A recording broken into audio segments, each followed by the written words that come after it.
Ikaw lang naman tong mahilig sa gulo. Kaya nga tayo napunta dito, di ba? Dahil ginulo mo yung pamilya ko.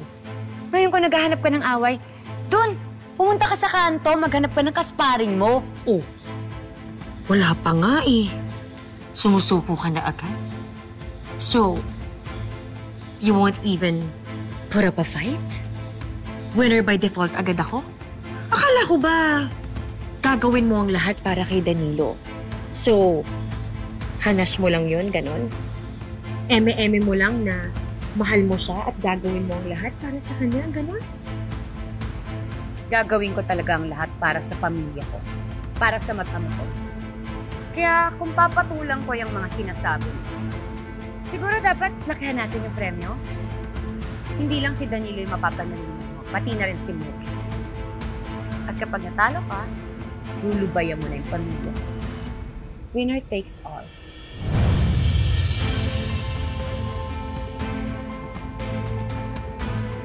O bakit parang ikaw yung natameme? Puro ka lang ata salita. Game. Kung sino ang mananalo, saka na si Danilo at Mookie.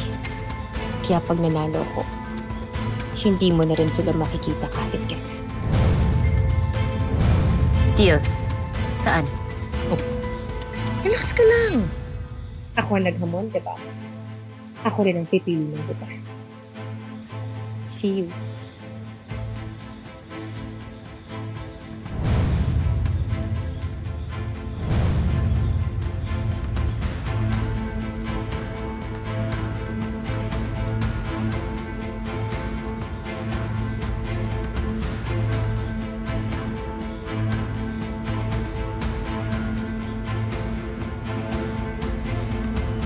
Boss, tama na yan. Dalawa hiningi ko, Tingin pa ako. Boss, tama na yan. Magkang Uber ganyan eh. Isa pa! Ba? Gusto ko pa nga eh. Dami mo na nainom, boss eh. Okay pa ako. Kaya pa natin. Sabayan mo na lang ako. Okay lang yan, boss. Babae lang yan. Rendel. Oo! Talaga, Rendel, Bakit? Nakakaya ba ako dito? Gusto mo tigilan ko na to? Makalat ba ako? Galit nanay ko? Mukha ba akong gago dito? Boss, marami pa pong iba dyan.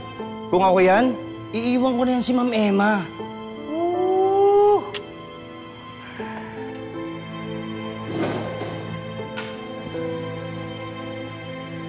Parang tapang mo magsalita. Pang ulit niya. Boss. Ulitin mo yung sinabi ko. Wala, boss. Ulitin mo yung sinabi mo. Wala. Ha? Oh. Yes, boss. Tama na yan. Bawiin mo yung sinabi mo. Sorry, boss. Hindi na. Huwag niyo na iwan si Ma'am Emma. Talagang hindi ko isusuko si Emma. Boss, Boss! ang kita sa'yo. Dahil ako mismo ang gagawa ng paraan para siya ang babalik sa akin. Maliwanag? Opo, boss.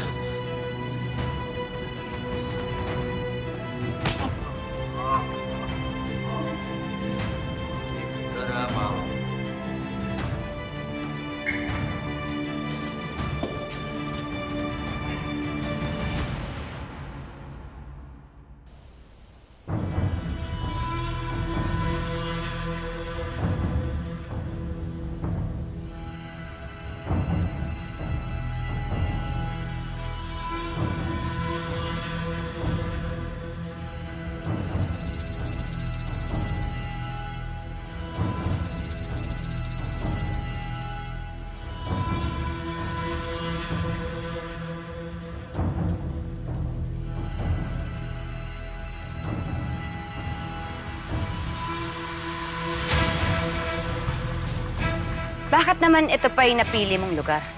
Pwede naman sa kalsada na lang para diretso na sa burol mo. Pinili ko talaga dito kasi tahimik, private, tayong dalawa lang. Tsaka para hindi ka makaligtas. Ano? Takot ka, no? pwede ka pa namang umurong. Pero pag ginawa mo yon, never mo nang makikita sina Danilo at Mookie. Forever. Alam ko naman na marami kang paandar, Jade. Kaya huwag ka mag-alala. Dahil lalaban ako para sa mag-ama ko. Para sa ikatatahimik namin kapag nawala ka. Keep dreaming.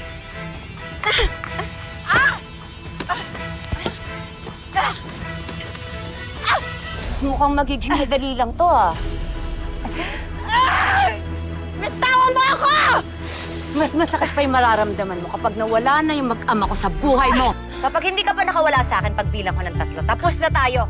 Lubayan mo na yung pamilya ko. 1. Di ako susuko! I'm not a quitter! I'm not gonna give up! 2. Ako ang magaling. Ako ang malakas. At ako ang matalino! 3.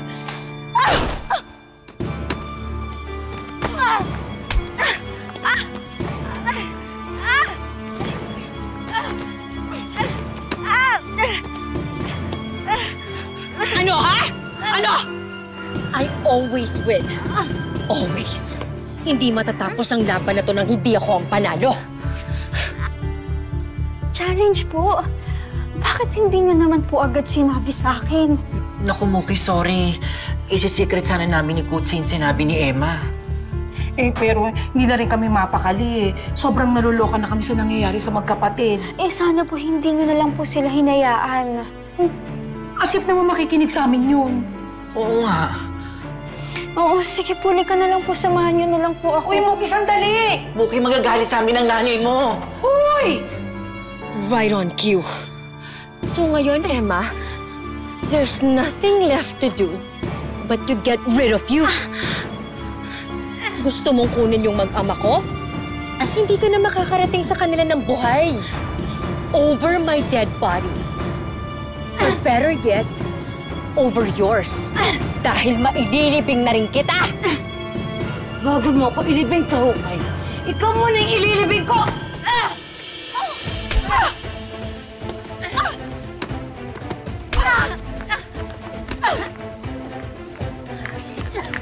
Ikaw nanalo sa akin, Emma! Walang yan kung babae ka! Lahat na lang pinipilit kong kunin sa akin! Walang yan! Kahit kailan, pasakit na kasi! Wala kang ibang ginawa kung hindi manggulo! Akin na yan! Once and for all, tatapusin ko na tong buhay mo! Tandaan mo, sa gera, utak. At dapat unahan kayo. Kailangan may determinasyon ka para manalo sa laban mo.